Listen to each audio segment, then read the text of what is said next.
ఎందుకంటే 700 మందిని కలిసి రకరకాల కథలు విని కొన్ని సంవత్సరాల పాటు చాలా పుస్తకాలు చదివి అసలు ఎవరో వదిలేసిన ఒక పాయింట్ని దాన్ని మీరు తీసుకుని వచ్చి ఇవాళ మా అందరికీ చూపిస్తున్నారు. First of all thank you so much.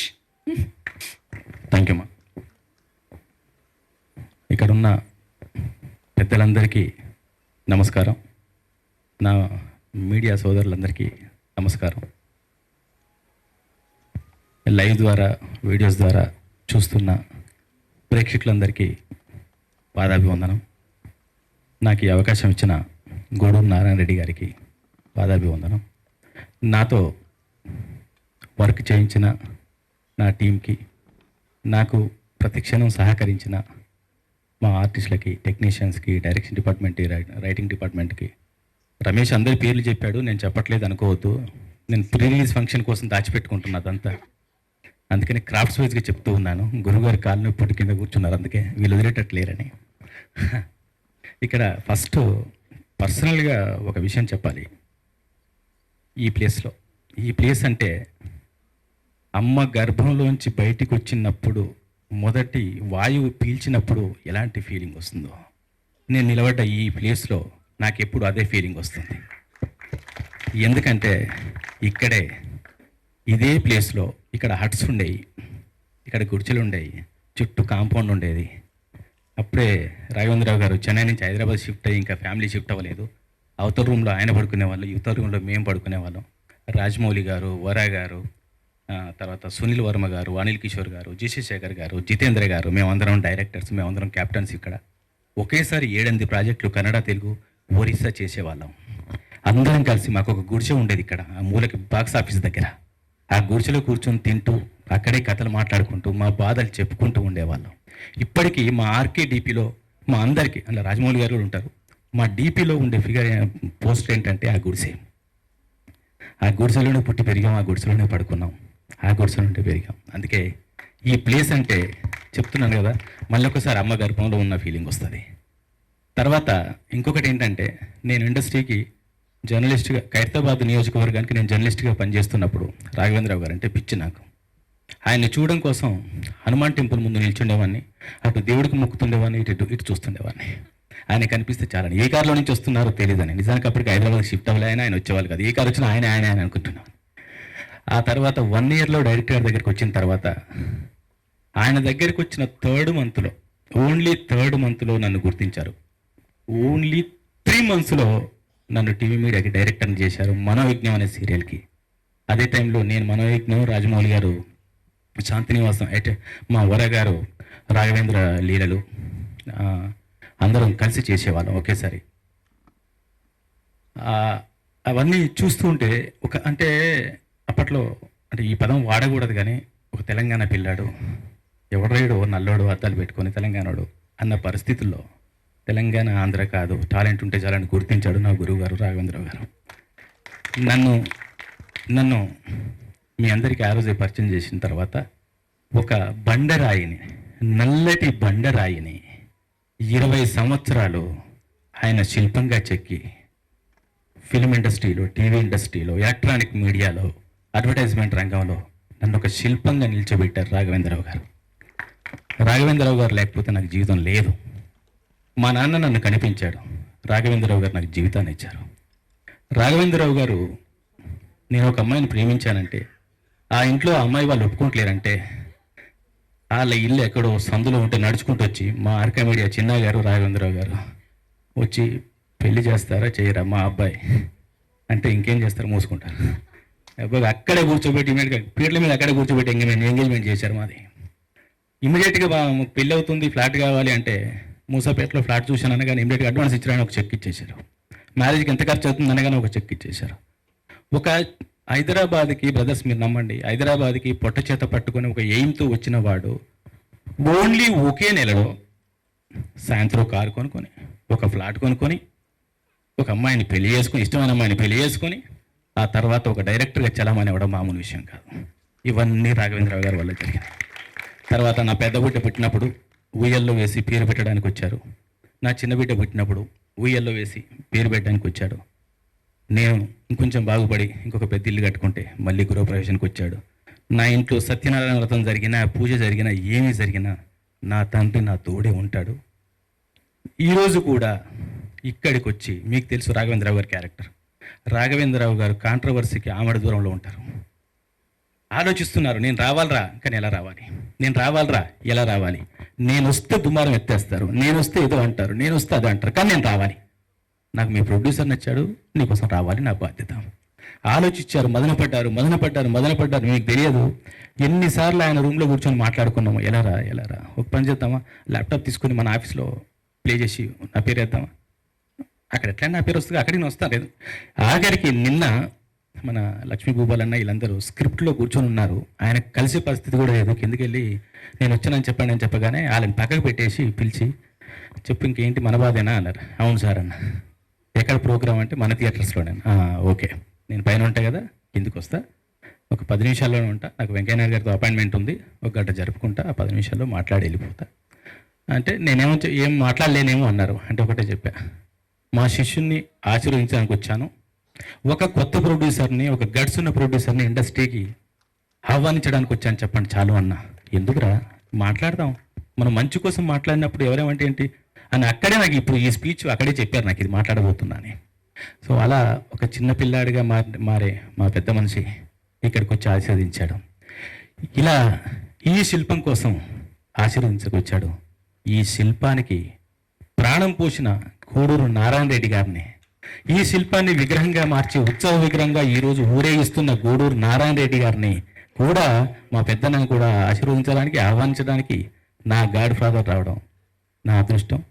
నన్ను నా విగ్రహానికి ప్రాణం పోసిన గూడూరు నారాయణ రెడ్డి గారికి నా గుండెల్లో రాఘవేంద్రరావు గారి ప్లేస్ తర్వాత గూడూరు నారాయణ రెడ్డి గారి ప్లేస్ కూడా ఆటోమేటిక్గా ఉంటుంది, అందులో డౌటే లేదు. ఎందుకంటే మా రక్తంలోనే ఉంది పూర్వీకుల్ని గుర్తుంచుకోవడం, మా రక్తంలోనే ఉంది చరిత్రని గుర్తుంచుకోవడం, మా రక్తంలోనే ఉంది మూలాల్ని గుర్తుంచుకోవడం, మా రక్తంలో ఉంది అస్తిత్వాన్ని గుర్తుంచుకోవడం, మా రక్తంలోనే ఉంది అసలు నువ్వెవరు ఎక్కడి నుంచి వచ్చావని గుర్తుంచుకోవడం. అందుకే గుర్తుంచుకున్నాం కాబట్టి రజాకార్ బయటకు వచ్చాను. రజాకార్ సినిమా వస్తున్నప్పుడు కొన్ని మెసేజ్లు వస్తాయి, నిన్న మొన్న కొన్ని మెసేజ్లు వచ్చినాయి, బెదిరింపు కాల్సి వస్తాయి, తర్వాత కింద వీడియోస్లో అనుగారు అన్నట్టు వీడియోస్లో కింద కామెంట్స్ వస్తాయి. ఎవరిని ఉద్ధరిద్దామని మీరు రజాకార్ చేస్తున్నారు అని కూడా అంటాడు. నీకెందుకురా నొప్పి, నీకేంటి నొప్పి?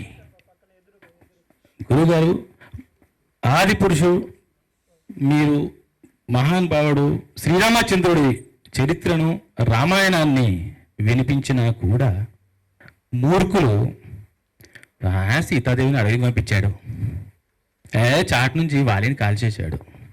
ఇలాంటి వెంట్రుకలు పీకే, ఇలాంటి నొప్పి ఫీల్ అయ్యే వాళ్ళకు ఇందులో ఉన్న మా నొప్పి తెలియాలని, అలాంటి నొప్పి జరగకుండా మీరు జాగ్రత్త పడాలని, ఇకనైనా బుద్ధి తెచ్చుకోవాలని మీ ముందుకు తీసుకొస్తున్నాం. ఇది తీసుకురావడానికి రీజన్ ఇదే. మా చరిత్రే కాదు, మీ నొప్పి కూడా తెలియాలి. నొప్పి ఇప్పుడు వస్తుంది, మా నొప్పి ఏమైంది, మా పూర్వీకుల నొప్పి ఏమైంది, మా పెద్దల నొప్పి ఏమైంది, మా రక్త చరిత్ర ఏమైంది, మా రక్తం మరిగిన రోజేమైంది, అవన్నీ గుర్తుకు రావాలి కదా. ఈ గడ్డ మీద పుట్టాము, ఈ గడ్డ మీద పెరిగాము, ఈ గడ్డ మీద తిన్నాము, కానీ ఈ గడ్డ కోసం పోరాటం చేసిన వాళ్ళు మర్చిపోదామా? తిన్నాళ్ళ కడుపులో తన్నేద్దామా? పాలు తాగిన అమ్మ రొమ్ము నొక్కేద్దామా? ఏం చెప్తున్నారా ఈడియట్స్? తీస్తాం, ఇలాంటి సినిమాలు బాజాప్తా తీస్తాం. ఎందుకు తీయకూడదు? నా చరిత్ర నేను చెప్పుకోలేకపోతే, నాకు స్వాతంత్రం వచ్చింది సెప్టెంబర్ 17 అని డమ్కి వాయించుకుంటూ చెప్పాల్సిన కర్మ ఈరోజు ఎందుకు వచ్చింది? ఎందుకు చరిత్ర అణిగిపోయింది? ఎందుకు చరిత్ర తొక్కబడింది? మీరు తొక్కేశారు కాబట్టి తొక్కిన చోటే ఉద్యమం పిలుస్తుంది, ముందుకు వస్తుంది. తొక్కిన చోటే పోరాటం మొదలవుతుంది. తుఫాన్ రాగానే గడ్డిపోచ నిలబడుతుంది. మేము గడ్డిపోచలం గడ్డపారాలతో పూడ్చి మరీ పోరాటం చేశాం. ఆ పోరాటాన్ని చూపించడమే రజాకార్. మా గురువుగారు చెప్పినట్టు హైదరాబాద్కు మాత్రమే శాశ్వతం కాదు, భారతదేశానికి మాత్రమే శాశ్వతం కాదు, ప్రపంచ దేశాల్లో అణచివేతకు గురైన, అవమానానికి గురైన ఏ పేదవాడైనా, హిందూ అయినా, ముస్లిం అయినా, పేదవాడు పేదవాడే, అణచివేత గురయ్యేవాడు ఏదో ఒక రోజు ఆలోచనకు రాకమానడు, ఆవేశం రాకమానదు, పోరాటం చేయకమానడు. అదే జరిగింది, అదే చెప్తూ ఉన్నాం. ఇక్కడ ఒకటే చెప్తున్నాను, మీకు ఒక మతం గురించి మాట్లాడితే మతంలో ఉన్న ధనికుడే గొప్పగా ఎందుకు కనిపిస్తున్నాడు, ఒక పేదాడు ఎందుకు కనిపించట్లేడు? ఆ రోజు పల్లెటూరులో ఉన్న అమీనమ్మ కూడా రేప్ చేయబడింది, అప్పుడేం పీకారు? వాళ్ళు మీ మతం కాదా? అంటే మీరు కూడా మతంలో ఉంటే పేదోళ్ళని పట్టించుకోరా? బలిసిన వాళ్ళనే పట్టించుకుంటారా? బలిసిన వాళ్ళకి భజన చేస్తారా? బ్రదర్స్, చరిత్ర తెలుసుకోండి. నా సోదరులకి, నా రక్తం పంచుకు పుట్టిన నా మీడియా మిత్రులకి చెప్పేది ఏంటంటే, దీన్ని మీరు భుజస్కంధాల మీద తీసుకుపోవాల్సిన అవసరం ఉంది. నేను ఇప్పుడే చెప్తున్నా, సురేష్ అన్న, సుధాకర్ అన్న, వంశీవయ్య, మీరందరికీ లైట్లో నాకు కొందరు అందరికీ అనిపిస్తలేరు. నా సినిమాకి రేటింగ్ ఇవ్వద్దు, చరిత్రని రేటింగ్తో కొల్చకండి. ఇది చరిత్ర. నా సినిమాకి దయచేసి మీకు పాదాభివందనం చేస్తున్నాను, నాకు రేటింగ్ ఇవ్వద్దు. నా నెక్స్ట్ సినిమాకు 0 రేటింగ్ ఇవ్వండి, నేను ఒప్పుకుంటా. ఇది చరిత్ర. నేను తక్కువ రేటింగ్ వస్తుందని భయపడట్లే, బట్ రేటింగ్తో ఒక చెరలో పెట్టొద్దని అంటున్నాను. చరిత్రను భుజాల్లో పెట్టుకోండి. అనసూయ గారు చెప్పినట్టు మేము ప్రాణాలకు తెగించాం, ఆయన ఆస్తులు వదులుకున్నారు. మీకు తెలీదు, చాలామంది అంటరాని వాళ్ళలాగా చూస్తున్నారు. పోరాటం చేస్తే అంటరానిలాగా చూడడం ఏంటి? యుద్ధం చేస్తే అంటరాని వాళ్ళలాగా చూడడం ఏంటి? యుద్ధం చేయకపోతే స్వతంత్రం ఎట్లా వచ్చింది? యుద్ధం చేయకపోతే జీవితం ఎట్లా ఉంది? యుద్ధం చేయకపోతే అస్తిత్వం ఎట్లా ఉంది? యుద్ధం చేయకపోతే మనం ఇంత ప్రశాంతంగా ఎలా బతుకుతున్నాం? ఈరోజు యుద్ధం చేస్తున్నాం కాబట్టే ప్రపంచ దేశాలు గుర్తించే పరిస్థితి వస్తుంది. రజాకార్ అంటే ఎలాంటి నీచుడో, ఎలాంటి అన్యాయం జరిగిందో అది తెలియజేయడానికే మీ ముందుకు వస్తున్నాం తప్ప ఎవరినో ఉద్దేశించింది కాదు. నాకు ఈ రామాయణ మహాభారతాల గురించి మా మేడం తన పేరు చెప్పొద్దన్నారు, మార్నింగ్ ఫోన్ చేసి మరి గుర్తు చేశారు. ఇలా చెప్పండి, మీరు రామాయణం చూసినప్పుడు మంచిని గుర్తించండి. మీరు ఎక్కడో ఫీల్ అయ్యి దాన్ని మీరు చెడుగా తీసుకుని, అది చెడు కాదు, మీరు చెడుగా ఫీల్ అయ్యి రామాయణమే విషవృక్షం అని ఇంకోటని మీ మూర్ఖత్వాన్ని మా మీద రుద్దకండి. ఇది మా పురాణం, మహాభారతం, రామాయణం, భాగవతం, ఇవన్నీ. అట్లానే మా చరిత్ర కూడా, మా భగవద్గీత కూడా, మా తెలంగాణ సాయుధ పోరాటం కానీ, తర్వాత ఆర్య సమాజ్ పోరాటం కానీ, గ్రంథాలయ పోరాటం కానీ, ఆంధ్ర మహాసభ కానీ, తర్వాత కవులు కళాకారుల పోరాటం కానీ, వీళ్ళందరూ కూడా ఎవరి కోసం పనిచేశారు? అది ఇక్కడ ఈరోజు మనం ప్రశాంతంగా ఉంటున్నామంటే దానికి రీజన్ వాళ్ళ పోరాటం.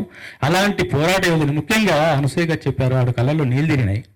ఇంద్రజ గారి క్యారెక్టరు, ప్రేమ గారి క్యారెక్టరు, ఆవిడేంటంటే ఆవిడ నా మీద కోపంగా ఉంది, నన్ను అక్క పిలవచ్చు కదా అని. అమ్మా, వాళ్ళు ఆయుధంతో ఫైట్ చేశారు, మీరు మీ పాటతో ఫైట్ చేశారు, మీరు మీ మాటతో ఫైట్ చేశారు. అందుకనే మా దృష్టిలో మీరు కూడా మా ప్రథమ వీరనారియే, అందులో డౌటే లేదు.